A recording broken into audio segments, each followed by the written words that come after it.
ക്ഷേത്രത്തിൽ മോഷണം നടത്തുന്ന കള്ളന്റെ CCTV ദൃശ്യങ്ങളാണിത്. നെയ്യാറ്റിൻകര മുള്ളറവിള കല്ലുപാലം ശ്രീകണ്ഠശാസ്താ ക്ഷേത്രത്തിലാണ് മോഷണം. ക്ഷേത്രത്തിനുള്ളിലെ കാണിക്കവഞ്ചി തകർത്താണ് മോഷണം നടത്തിയത്. മോഷ്ടാവിന്റെ CCTV ദൃശ്യങ്ങൾ കേന്ദ്രീകരിച്ച് പോലീസ് അന്വേഷണം ആരംഭിച്ചു. ഇന്ന് വൈകിട്ട് ക്ഷേത്രനട തുറക്കാനെത്തിയപ്പോഴായിരുന്നു മോഷണ വിവരം അറിയുന്നത്. ഇന്ന് പുലർച്ചെ മോഷണം നടന്നതായാണ് കമ്മിറ്റിക്കാർ പറയുന്നത്. നെയ്യാറ്റിൻകര പോലീസിൽ ക്ഷേത്ര ഭാരവാഹികൾ പരാതി നൽകി.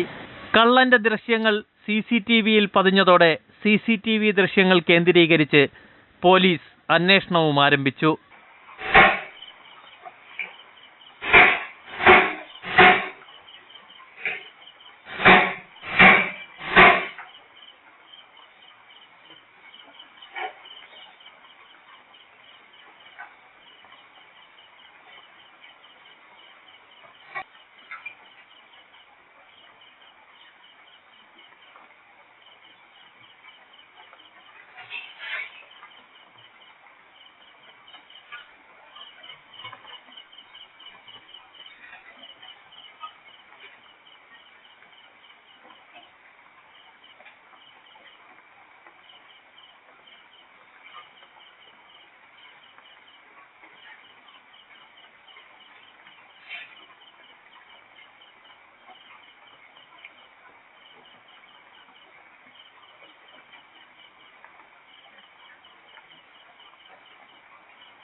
CCTV ദൃശ്യങ്ങൾ കേന്ദ്രീകരിച്ച് പോലീസ് മോഷ്ടാവിനായി അന്വേഷണവും ആരംഭിച്ചു.